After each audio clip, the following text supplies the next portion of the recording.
Hey everybody, thanks for tuning in to the Basement Buzz. I'm your host, Ian Drake, and I'm going to be interviewing local artists, musicians, and influencers and providing you with an in-depth look into their stories and their lives. During the interview, I will be participating in their unique craft, whether it be embroidery, painting, or whatever their unique niche may be. At the end of the interview, I'm going to be challenging them to a one-on-one race in N64 Mario Kart and put their skills to the test. I hope you have fun watching. Our guest today is a local artist who does everything from painting on canvas to painting on clothing. She's also a personal friend of mine. Please welcome Maddie, aka VTG.MADS. All right, Maddie. Yes. So thanks for joining us today. Why don't you tell a little bit about yourself and what you do? My name is Maddie. I'm 21. I work here at DBSUY. Yeah. I make art and I make clothes too. Cool. Yeah. Very cool. So tell me, what does a typical day look like for Maddie? Normally, right when I wake up, I'll rip the bong. Okay. Extremely hard, just to like wake myself up, you know? Yeah, no, that's definitely the greatest thing to tell your boss. No, but just like, you know, So, little rip in the morning, just wake me up. what time are you normally waking up? 10:45. So if I'm coming to work, normally I'll either walk or take the bus, you know. Yep. Do you live close by? I live like 10-15 minutes away, not that far. So what about a weekend day for Maddie when she's in Ooh, weekend day? I would say I wake up super late, either like noon to 3, maybe 4, depends how the night went. Then, you know, get showered, get ready to start a new day, new weekend, go out with friends, drinking, or stay home, paint, Cool. Yeah. make art. That's what I normally do. Very good. So let's switch the paintings. Let's do it. Cool. I like it so far. Yeah. Nice color stuff. So Maddie, Yes. I understand that you moved around a lot as a kid. Mhm. And changed schools a lot. Can you tell me a little bit about why that was and you know what your experience was with changing areas? Yeah. I moved around starting like when I was 12 or 13. I moved from, New Hampshire to Rhode Island, and then moved to Rhode Island like 4 different times around there. Wow. So was it like your parents kind of switching careers or? Parents switching careers, family like living over in Rhode Island. Gotcha. So your family was kind of the only one that was living in New Hampshire at the time? Yeah, and my grandma, but she moved, she got remarried, and yeah. So oh my gosh, my paintbrush just broke. It just broke. And it got on the rug, I'm sorry. That's alright, add some color to the rug. It's kind of cute, honestly. So when you were moving, you know, was that something that kind of you were angry about, or was there any like feelings like that when you were going from, you know, New Hampshire to Rhode Island? I don't know if I was angry in the moment, more like confused. Gotcha. My family said we were moving. I was just like, all right, you know, I'm like 12 years old, let's go. Yeah, because it could be exciting too. I can see how that True. would be exciting. Because New Hampshire is like really boring. There's not that much to do there. I lived in like the boonies, basically. Did you grow up like skiing or anything like that out in New Hampshire? Definitely not. Definitely not. I'm not a sports person or anything like that. Gotcha. Yeah. What age did you go down to Rhode Island? So I was like 12, just about to turn 13. Yeah, that's a pretty, you know, pivotal age in your life, I would say. True. I went to a high school in New Hampshire. It was like 7th through 12th. High school was 7 through 12? Well, it was like a small town, so the school was condensed, I guess. Oh, gotcha. But then when I moved to Rhode Island, it was like, Now you're back in like the middle school. yeah, it was 6 through 8. That was kind of terrifying. I went into a school and we like had to stand in lines again. And I was like basically 13 years old. Like I hadn't stood in the line since like 5th grade or whatever. Yeah. So that was, I will never forget that. Was it easy for you to kind of like adapt to the change in scenery and everything like that? Definitely not. I would say, like, already I was kind of a weird kid in New Hampshire because I was like kind of different or whatever. But then I moved and I was a new kid. I was kind of nervous. Sure, yeah. And I still get nervous, as you can tell. But like, it's a different kind of nervous. Yeah. Like when you move to a new school. Yeah, see, I never really moved. I was born in Kingston, Massachusetts, and that's kind of like where my family like stayed at. So like for me, I always kind of like when the new kid like moved in to town, it was always like, oh, who is this? Like, you know, Yep. is this a cool person? Am I gonna be friends with them? You know, that type of thing. But I always like True. kind of wanted to be the new kid, like in a way, you know. But it never ended up happening for me until I ultimately went to college. Are you still in touch with your friends from New Hampshire at all? I follow a few of them on Facebook, and you know how you can see when people get married? Yeah, yeah. That's like the kind of relationship I have with the people in New Hampshire. It's like you get to see them get married, and it's cringy, and then I don't go on Facebook again for like 6 months. Gotcha. But like that's the connection I have Yeah. left. So you're not making like trips out there to rekindle old friendships and stuff like that? Not really. Yeah, that's the tough part, you know, about that, is losing connection. Unless, you know, it doesn't phase you at all.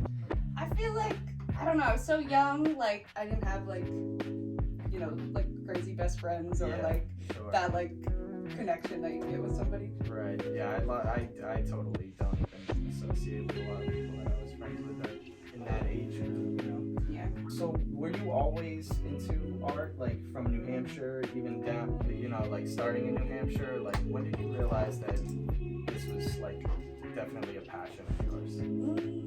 Well, I think I always have made art, but I think it definitely like sparked more when I moved or Yeah. when I became a new person because I found like a comfort in it. But I think that's probably what started it. It's like being comfortable making it. So what does inspire you to make art? I would say the people around me inspire me the most, like my friends' art or just like things in everyday life, small, weird things. I don't even know. I will paint really abstract and random. Is it more like observational artwork? Absolutely, 100%. It's like, it doesn't make sense at all and it doesn't have a meaning, but maybe it's like, maybe it has a meaning, Yeah. but I don't understand it and like, maybe somebody else can understand it. Yeah, well, I mean, you definitely make some very kind of like emotional, inspiring, you know, like some artwork is like not that emotionally inspiring for, at least for me, I can speak on myself, you know, but when I see some of the things that you do, you can feel kind of the emotion that's involved with it. Oh, I appreciate that. Yeah, but does that kind of accurately describe how you maneuver? I think, yeah, I feel like the emotion I'm feeling when I'm making the art completely changes it, like 1,000%. Whether it be like, I feel like I make a lot of art when I'm feeling like, I don't know, like a stronger emotion. Yeah. Whether it be like, if I'm with friends, I'm gonna be happy, like the piece is gonna be like full of color or something like that. But if I was feeling more like sad or whatever, it might be like, yeah, definitely. Here we go. Oh, we're going. This is fresh. I really like this. Okay, no, yeah, we're going on a totally new direction here. I like this, Ian. Me too. Yeah, so kind of tell me about your art style. Is there a style associated with it, or is it more just like when you're feeling a certain way, you just kind of go? I feel like I wouldn't say there's a style, but it's probably would be considered abstract, but I feel like it like comes out of me just like naturally. So do you prefer painting or drawing, or what's your favorite like medium? That's rough. That's a hard question. Yeah, well, you know, we're giving you the heavy hitters here. I do really like gouache right now, but like overall, I don't know. Like 'Cause I drawing really- or painting? What are we going with? I really like painting, but I really love drawing as well. But I would probably say painting is my favorite because Yeah. it's more like active with it, kind of, Yeah. or one with it because you're like doing it active. I don't even know. Well, I mean, I feel like with, you know, paint, it's kind of more permanent, right? True. So it's like now you have something that, yeah, you could paint over it, but it feels more like you're just kind of going, you know, you're going in a direction. Whereas with like, you know, with drawing, it feels like you can erase it. You know what I mean? Yes, I agree. That's why I feel like painting versus drawing is definitely different. But like using like oil pastels or like chalk pastels, kind of different too because that doesn't go away versus like a pencil. Yeah, that's true. Yeah. So when did you kind of start getting into taking art classes? I would say I got into it definitely 10th grade. There was this one particular school I went to. They had like this really nice teacher, and you know that one teacher you have just like makes you feel like really comfortable in that class. Yeah. Other than that, another teacher was my first grade teacher, Miss Lundahl. Yeah. She was definitely inspirational. She was an older lady. She had her fingers amputated at like a young age, so she only had like 2 fingers on one hand and like a couple on the other, and she didn't let anything stop her. She would talk about it like with the kids, and she was a painter. It was absolutely beautiful. Wow. Yeah. Has music made sort of like an impact on your life, would you say? 1000%. So In every single way. yeah? Yes. What's your favorite type of music? I mean, alternative or metal, Okay. punk, all that kind of music. Yeah. Why do you gravitate towards the metal and punk? I definitely gravitated towards it. Again, it's like another safe space. Like, I found comfort going to like shows, and it's like another home, kind of. I would just go and go and go. So I've never been to like a punk or metal show. What is it? What's the atmosphere like? Ian! I know, I haven't, but yeah. What? Well, tell me about the atmosphere. The atmosphere is, well, it depends where you're standing, I guess.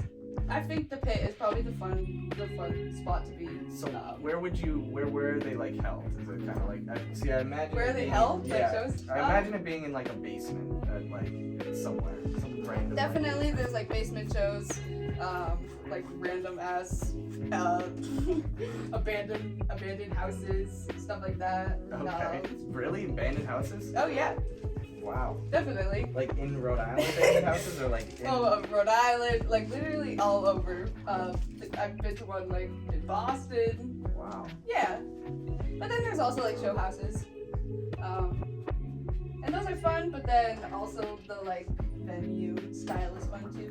Yeah. So what's it like in these abandoned buildings with the punk show? Like, It's just like kind of chill, kind of like everyone is either chilling or like throwing hands, just for fun. like mosh pit style. Yeah. Yeah, I mean it sounds like a good time. So like with the punk and the metal, there's got to be like there's like a type, right? In any concert, there's kind of like a type. Definitely. Yeah. It's definitely just like the garbage trash kids. But is there's a sense of belonging and kind of like 100%. togetherness at that? Yeah. It's like everyone can come together, enjoy the same thing. Yeah. So I get that. Let's switch. Yes. This is getting wild over here. I don't know what's going on over there. Ooh, I like it. Yeah, that one. These are coming out insane. I like them a lot. Okay. So who has been kind of Maddie's biggest supporter when it comes to your passion for making and creating? I would say my biggest supporter would definitely be my friends. Yeah. 1000%. Like all my homies. my homies, my roommates and stuff. Yeah, give some shout outs. Shout out my bestie. Shout out my bestie Annie. Yeah. They're one of my biggest supporters. They're definitely my biggest supporter, like right now. Yeah. And all my other friends, everyone that lives in my house. So, Maddie, your style is definitely unique, and sometimes it's pretty abstract. Could you describe to me kind of like what your style is like? I would say, well, I'm a big vintage person. I love vintage teas. I would say my style is like vintage tea and crusty punk, kind of. Vintage tea, but, crusty punk. But not like the crust punk that doesn't shower. Like the crust punk that, or it's not even crust punk, because people will come for me for that. I take that back. I don't even know. It's just what dirty. is. It's just like artist core. Kind Okay, of. gotcha. Like kind of. I don't. Well, no, it's artistic. I mean, I feel like in a lot of ways you express yourself, through the visual way that you dress and kind of carry yourself, and it's cool. Thank you. I think a lot more people, I think people hide behind the clothing a lot of times. You know what I mean? Like Definitely. and I've always felt that like the way that you dress is kind of in a feeling of how you feel on the inside, 1,000%. I agree. For me, art too, because I like to like, customize it, or it's more of a tool kind of. Yeah, so you make clothing as well. Yeah, I do. Sometimes I dabble in it. So do you paint on the clothing, or is that kind of the way that you? Yeah, I think I paint on it. I'll, for instance, like this patch on this, it's just like easy to wipe on, and I can like wipe stuff with it. This one too is just like my, Bob Ross. He goes like this on his paint thing. This is fine. Like that's fine. Yeah. Other than that, I like to like embroider stuff and dyes. Yeah. I do fabric dyeing and it's all cool. that fun stuff. Your life is definitely, you've submerged yourself in the life of the arts. Well, we're gonna switch campuses now. All right. I'm much more enjoying going on that campus. This one? Yeah. These are so So, I know that you've been very independent from a fairly young age. How has that changed you? It definitely changed me, probably like when I first had to start being more independent. I was terrified and scared, but Like, how old were you when you became independent? I would say like seriously independent, where I would just like leave and like not come back, maybe like 16. That's pretty young. But I would just like go to friends' houses and hang out. But I think being independent kind of has helped me, because I had to do it. I don't even know how to put it, because being independent from a young age is like, it's both good and bad, kind of. Sure. Well, but that's your life, It's like True. you know your life, and that everybody has kind of the way that they navigate the world, right? So around the age of 16, you'd say is like kind of where we're kind of navigating the world on your own. Yeah, I would just like up and leave, get in the car, go to Savers, do a lot of thrifting. That was like my thing I would do. Just drive. So all around. So you've always been kind of a thrifter in the thrifting game? Definitely. With being independent comes no money. So I definitely would shop at Savers and Salvation Army. Yep, shout out. Literally shout out. I mean, there's a thrill in going to a place like Savers and Salvation Army and the Goodwill, because people are going to department stores and buying. It's all right here. True. And it's good to be frugal. I think frugal is always a good thing, no matter what socioeconomic status somebody gets to. Right? True. So tell us a fun old story if you have one. Fun old story. I would go to this place. It was called Prospect Terrace. It was in Providence. I would draw art or just like bring my book or stuff like that. Was it like was it like a beautiful look? Beautiful view, like absolutely gorgeous. I would go there every single day, if not like I would stay there all the time. It was just an awesome spot. I think one day I got a little bit too confident. I was making art, but I decided to do it. It had this big giant wall. Nobody had graffitied on it yet. I was into that, you know. I was probably like 16 or 17. Was this just solo dolo? Solo dolo. Mischievous solo adventure? Mischievous solo graffiti in Providence, Rhode Island. And then as I was finishing, a cop comes by, rolling. I've never ran away faster. I didn't get caught though. Yeah. Alright, here, let's switch again. Alright. Really digging this one though. Oh my gosh. So, yeah, I'm getting the feeling of like beach day on acid. That kind of sounds scary. That probably would be scary. I have, had an experience with acid. I'll never do it again. No? It was a one and done thing for me, honestly. What would have been a good night just turned into probably one of the craziest, worst nights of my life. So that sounds about right. ultimately, my friends had a apartment, and at the beginning of the night, they were residents of that apartment. And at the end of the night, the apartment was condemned. So no. Yeah. And wait, what? yeah, That's insane. I mean, we don't need to, go into the details of how that happened, but that was kind of the thing about it. It's just like, everyone's living, having a good time. Acid comes into the mix, and by the end of the night, my friends had to find a new place to live. So. That is terrible. I hate that. Yeah, hence why I will not, go down that path anymore. Just for fear of what is going to happen. I understand that. With mushrooms, I think it's a whole different story. Agree. I 100% agree. I think it's definitely less intense. Yeah. So I know you started your own vintage clothing business. I did. How did that begin? 2016, 2017. I would just like drive around and I started collecting stuff. I would find like all these crazy vintage tees and they were my size, but there's no way I'm leaving that. Yeah. So what kind of would you look for? My favorite is like the vintage band tees. Any like old metal or punk tees. That's like my favorite. That's the honey hole. I would die if I found it, basically.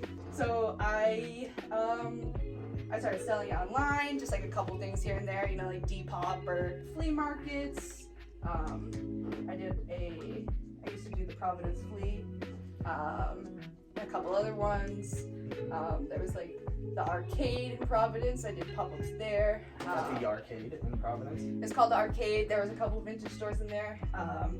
Carmen and Ginger, Bad Taste, Cured Collection. They used to all be in there. Very cool. So how would you say that, your vintage business has impacted you? It definitely helped me learn like how to save money, how to spend money, what to spend money on, what not to spend money on.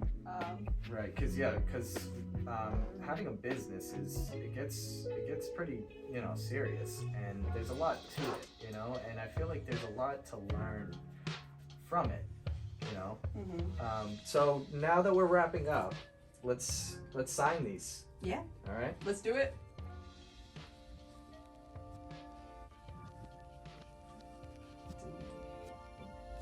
Still bad. And being sat down at the piano. At the end of every interview, I challenge my guests to a race in Mario Kart. Okay. Are you up for the challenge? I'm absolutely up for the challenge. All right, let's put the paintbrushes down and let's get to it. We'll move Moo Farm is good. Alright, let's do Yeah, I think Moo Moo Farm. My mom used to call me Maddie Moo Moo. Maddie Momo? Really? Yep. You get that? I tried to jump the gun. Oh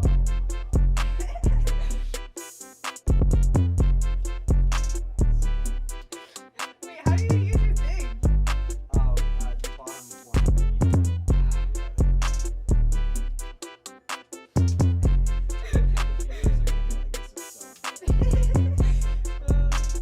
No, I'm gonna catch up to you real quick.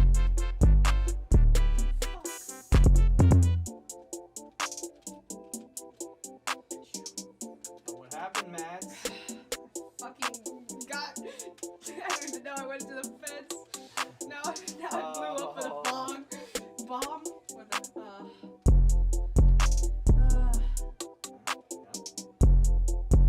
This is intense. Oh man, I'm about to slap you. No.